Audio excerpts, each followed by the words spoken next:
你问我怕不怕有一天腿没力、脚痛、走不动？怕。啊？你问我怕不怕老了之后行动慢、做事力不从心？当然怕。我还怕有一天我主持节目的时候中气不足，说话有气没力。我更加怕我老了以后疾病缠身，导致生活品质下降。不要说了，不要说了，越说我越害怕。是不是人老了之后，各种健康问题就一定会找上你呢？有没有什么偏方可以帮年长者解决这些健康问题呢？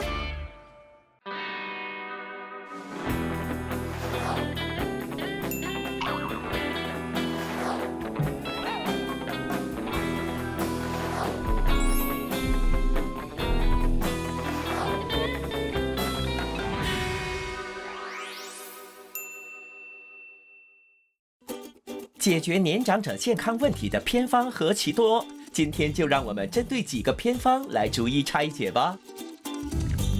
常听老人家说，他们最害怕的就是腿没力，造成行动不便，然后跌倒。要是老人家跌倒的话，就会对他们的日常生活的行动力造成影响，也很可能导致心理上出现问题。听说老人家之所以脚没力、容易跌倒，很可能是因为肌少症。什么是肌少症呢？让我们赶快去找位专家来为我们解答吧。其实老人家腿没力很多不同的原因，常见的原因，比如说那个关节炎 （osteoarthritis），但比较少为人知的就是我们所谓的肌少症。那请问这个肌少症对于老人家的健康有什么样的影响呢？比如说，因为你的肌肉没力，它会影响到你的敏捷度、你的行动能力，还有他们的平衡能力。只要你有肌少症的话，它会影响你的寿命，你中心脏病、中风的几率、忧郁症的几率有直接的联系。这个老人家患上肌少症是一个自然的现象，因为当我们年纪上升，人们会老化，老化的时候，我们的性激素还有那个生长激素也会慢慢的下降，会导致我们的肌肉啊、新陈代谢和骨质会慢慢的流失，平均每年可能会损失1到3%。郭医师还有子豪，两位好。好，这是一个我在网上找到的一个偏方，据说呢吃了这个猪脚薏仁汤啊，就可以强健筋骨。猪脚薏仁汤的煮法是将焯水后的猪脚倒入清水中，再加入姜片和泡发后的生薏仁，先以大火煮滚，接着转以小火炖煮，食用前适量调味即可。在中医来讲，猪脚呢，它可以填补肾精，所以呢，它可以强筋骨、补腰腿，同时呢，它可以补益气血。那至于加薏仁呢，它是偏寒的，但是它的好处在哪？它可以健脾胃，然后去湿气，然后同时呢，我们中医说它可以去这个风湿啊，然后可以舒筋的作用。那么所以它是针对那些老年人体质比较偏于燥热体质的，然后湿气比较重，那其实吃这个呢是很合适的。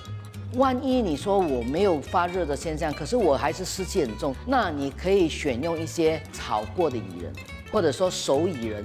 炒过的薏仁呢，我们就说它的寒性呢就减少了，它健脾祛湿的作用呢就加强了。所以呢，对于这些小于身体比较偏寒的话，它其实可以用生薏仁跟炒薏仁，然后呢姜片可以放多一点。虽然是偏方，可是大家也记得它不是适合所有的人。那猪脚本身呢，它其实是蛋白质很丰富的一种食物。除了那个瘦肉的这个部分提供蛋白质之外呢，含有很多猪皮的成分，甚至有一些猪脚的筋的成分。那这些东西其实里面含有所谓的胶原蛋白。对，胶原蛋白呢吃下去之后呢，它会被分解形成氨基酸。那这些氨基酸呢，其实有一部分也是会拿来当做补我们的肌肉的部分。那以薏仁来说呢，它是属于谷类的食物，碳水化合物的一个部分，但它同时有一些纤维，所以对于老人家来说的话，其实这一锅东西可以当做一餐来吃。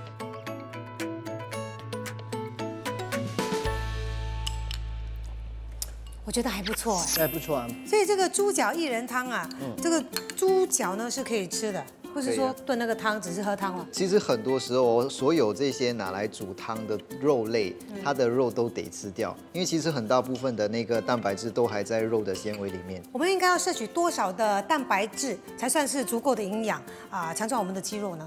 可以的话呢，每天还是维持2到3份的蛋白质，等同于你手掌大小的一份肉类，白肉、红肉都算是，一杯牛奶、一杯豆奶都可以。那鸡蛋的话，没有严重的胆固醇的问题，或者是心血管疾病的话呢，一天1颗鸡蛋，包括蛋黄是可以接受的。但你不会吃了蛋白质，它就变成你的肌肉。肌肉的生长需要有一个需求，当你有需求的时候，你去运动，你的身体才会有那个讯息去制造肌肉。所以这个时候你吃进去的蛋白质才有用。所以老年人来说的话，除了吃以外，一定要动。那郭医师，请问有没有一些简单的测试，可以了解一下是否我们的肌肉大量的流失，然后可以做一个预防？我们把我们的手就是2个手，拇指跟食指这样做成一圈吧，你拿来套在你的小腿最粗的部分，看看能不能够把它整个套完。如果你套了上去以后呢，在你小腿里面呢，它还有空余的空间，那可能你的肌肉是比较偏少的，那你也应该要提高警惕。谢谢2位。老人家失眠似乎是很普遍的问题，我们常听人家说，哎呀，老人家不用睡这么多的。老人家睡不多是正常的吗？要是老人家真的严重失眠，你有没有什么小偏方可以推荐啊？陈，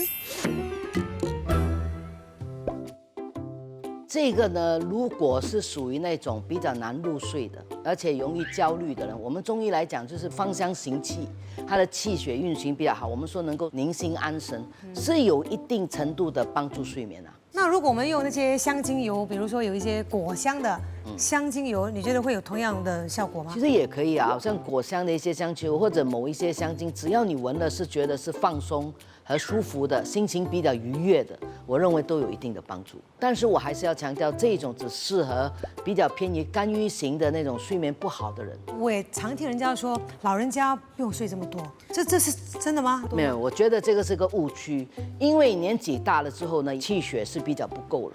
当你气血不足的时候，尤其是血虚的时候呢，其实你睡眠的时间呢就没有办法维持一定的长度，跟睡眠也没有办法维持的比较深，睡得没有那么好。我常常还是建议说，年老者，如果你睡眠时间比较少的话，还是要积极的就医，尽量把自己调到能够睡到有足够的时间。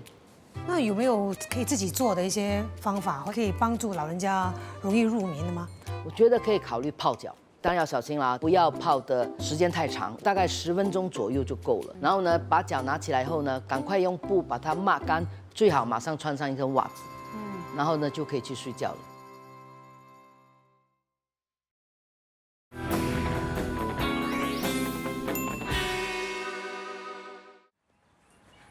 晒皮慢早。哎，姐你好。Good morning， 韩弟早。哎哇，你真的是孝顺的孩子哎，每天早上跑10公里，还要陪妈妈晨运啊。一下子才啦。我今天特地来找你呢，因为我知道你有一个可以改善老人家便秘的一个偏方，不知道你可以跟我分享吗？可以啊，这么简单。哦，这个简单就好了，不是在这边分享吧？不是啦，这怎么煮？走，还不请我上去？走了走了。韩弟，我们上了吧？好，来。名厨所介绍的杂粮米饭食材简单，只用到4种谷物，分别是珍珠米、小薏仁、红糙米和黑米。先将谷物洗净，再加入适量的清水，接着将谷物送入蒸烤箱里蒸煮35分钟即可完成。食用前可选择拌入少许酱菜，以增添风味。吃饭，韩弟吃饭。好吃吗？口感很好。因为你怎么会想到要用这些五谷杂粮来取代我们平时吃的那些白米饭呢？晚年的时候，妈妈有那个糖尿病嘛，跟一点点血压高，他们吃了大半辈子的白饭嘛。如果我现在叫他不吃白米饭了，我觉得很辛苦嘛。不用讲，老人家，你现在叫我不要吃白饭，我也是很辛苦。对对，所以我就知道有糙米嘛。怎么知道煮给他吃？他们也吃到呱呱叫，因为糙米它还是有那个硬的感觉了，那种对，就粗的感觉。我就用了这个黑米，然后红糙米，然后再来就是珍珠米，然后再加上薏米，小粒的，不是大粒的，然后把它融在一起的煮。从那一天起，我这样子的煮给他吃，他就开始有笑容了啊，吃得很开心，比较滑了，比较 smooth。那你是怎么知道说这样的一个吃法有助于改善他便秘的问题呢？我在做这整个research 的时候，就发现到，这米饭有助于那个肠胃消化、便秘，打从那里就开始给他吃，然后我就每天都问他嘛，马乐可以吗？排便顺吗？顺畅吗？顺畅吗？他就告诉我说，哎，这段时间吃的这个米饭哦，就比较顺，所以是奏效了啦。对，对他而言呐，对。粗粮真的可以帮助那个改善便秘，特别是对老人家也是可以。粗粮它的膳食纤维会比较高，它可以刺激我们的肠蠕动，特别是黑米，黑米它有补肾，有补气血。糙米呢，它的膳食纤维是普通白米的6倍。那这个粗粮当然是有它的好处，可是，一般年长者吃这些粗粮好像不太好消化。我们可以把珍珠米的比例提高一点，就是珍珠米可以占50%，然后另外3种呢占另外50%，就是1半对1半。然后在煮的时候，我们可以放多一点水，然后煮的时间长一点，让它煮得比较烂，然后比较适合老年人的口味。我觉得其实老人的饮食习惯不应该有太大的改变。那一天能够的话呢，尽量就吃到2份蔬菜、2份水果的话，其实它里面所提供的这些纤维就足够让你排便了。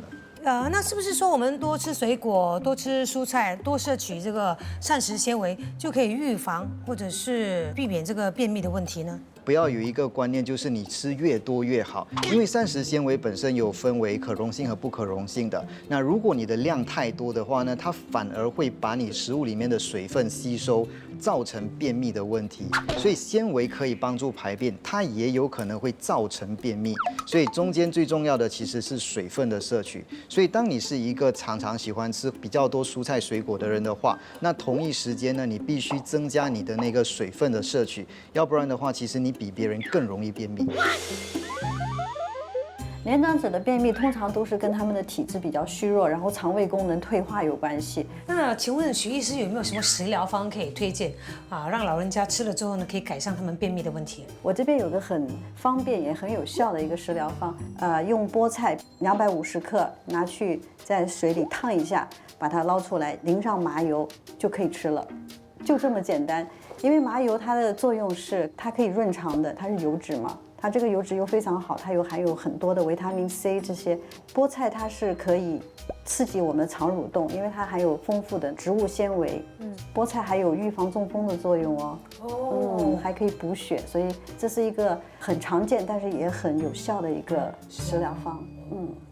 嗨，大家好，大家你好，谢谢你，对，很开心见到你。每次看到你就觉得哇，阳光有朝气，永远都这么可爱又漂亮。是，让你知道我今天来找你呢，目的就只有一个，因为你平时很会保健嘛，所以我就要问你一个偏方，怎么样改善老人家呢便秘的问题？你有这样的偏方吗？我介绍的这一道是韩国传统以来的一道水晶茶。它里面有柿饼、桂皮、红枣、松子儿。每次过年过节呀，韩国客人来的话，韩国人都煮了这个茶，给客人倒一杯。再说过年期间，大概你吃了很多东西，它可以帮助你消化。好像客人走的时候喝了以后呢，他吃的东西好像嘴巴不会那么臭，所以你试试看。OK 很棒，谢谢。很清淡，对不对？所以还有那个松子儿，松子，它咬到嘴里就觉得很香。谢谢金姐。不会，柿饼、桂皮、红枣茶，它其实是可以改善年长者的便秘的问题。我们知道柿饼它是比较偏寒凉的，所以它可以降火除燥，然后它可以刺激肠蠕动。然后因为它比较寒凉嘛，所以我们也会加入桂皮和红枣，用它们的温性来平和这个茶的那个寒性，所以大部分人都可以喝。这个茶里面其实还有松子，松子是很清香的，它的作用是补肾和润肠，所以你看松子有时候你这样压一下，它都会有油脂出来。对，这样的茶有没有说什么人是不太适合喝的呢？如果是血糖比较高、糖尿病的话，或者是胃酸比较多、胃火旺的人就不要喝，因为它会刺激胃酸，然后也会因为柿饼很甜，所以它也会增加血糖。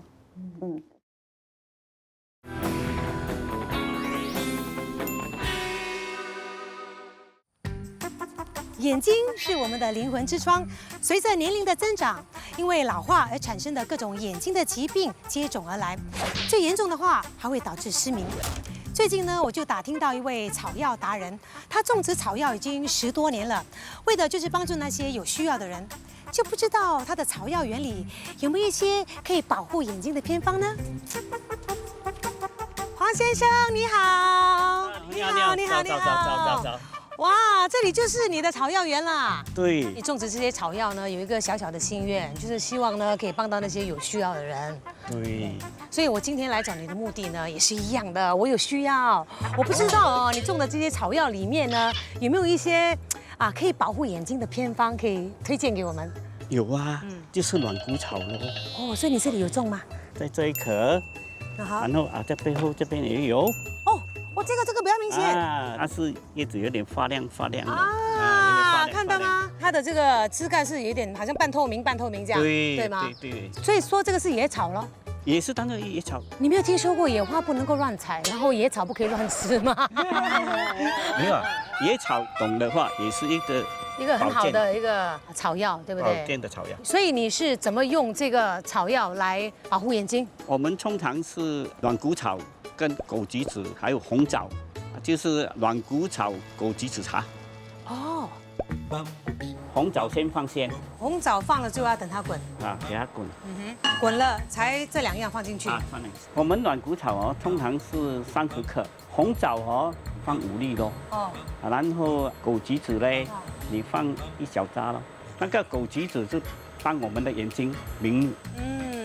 其实这个软骨草只可以泡茶吗？可以炒菜吗？他们有些来煮汤。我发现你的这个软骨草你连根拔起，然后你这个不用切掉啊？整颗就是宝来的。整颗就是宝。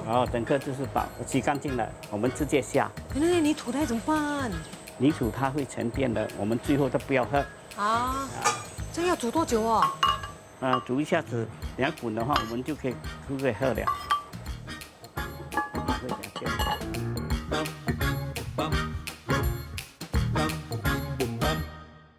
来 ，Cheers， 试试看。清清淡淡的感觉，好像是一个菜汤，没有这样浓郁的菜汤，可以天天喝吗？各天啦。喝了之后眼睛会明亮，眼睛不再疲劳。对。OK， 所以你就相信这个是有这样的功效。对。哇，有没有？眼睛有没有变明亮？谢谢黄先生为我们分享这个保护眼睛的偏方，谢谢。枸杞子大家都知道，它有滋补眼睛的作用，然后红枣呢有补血的作用，所以这3个草药结合起来，它既可以清热，又可以滋补眼睛，然后又可以补血，所以对老人家的这个眼睛是有帮助的。可是我认识的这个草药达人他说这个软骨草其实是不容易取得，所以不知道有没有什么其他的草药或者是药材可以取代这个软骨草吗？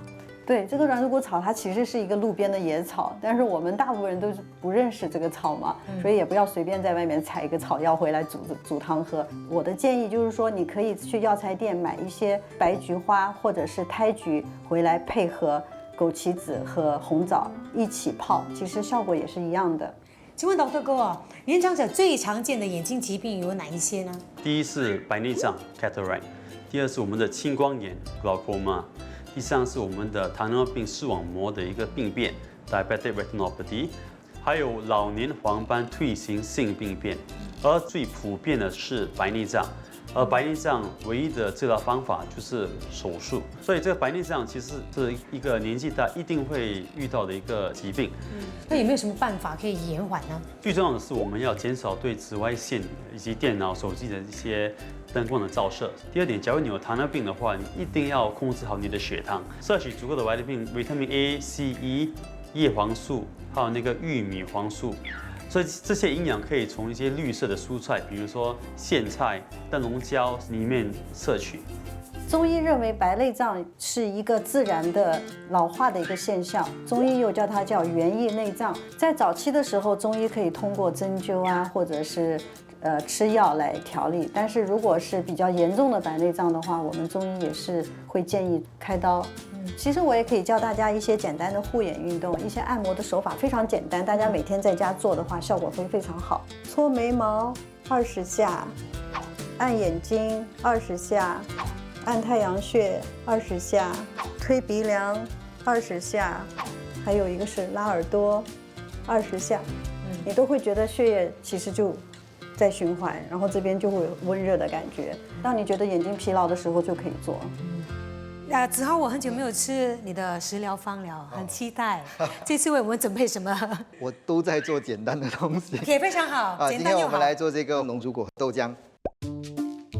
龙珠果是营养非常丰富的水果，然后呢，它对于我们的肠胃蠕动很有帮助，解决便秘问题很有效。加豆浆的目的是因为豆浆本身是含有蛋白质的一个饮料，所以呢，蛋白质可以帮助老年人预防一个肌少症。当然就是吃的一定要有运动啦。这个是属于无糖豆浆，那如果无糖的话，你觉得没有味道，你可以加一点点的蜂蜜。蜂蜜本身有很多的矿物质，然后呢，它也可以帮助润肠。所以这个老人家和其他年龄层的朋友都可以喝吧？哦，所有年龄层的人其实都可以喝。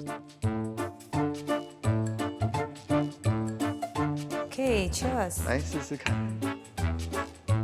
就是豆奶的味。那为什么不要用白色的龙珠果，一定要用红色的吗？白色的龙珠果跟红色的龙珠果，它差别在于那个抗氧化剂的成分。红色的龙珠果里面花青素比较丰富，那花青素对老年人来说，其实还可以帮助他们维持他们的眼力，减慢那个老化的速度。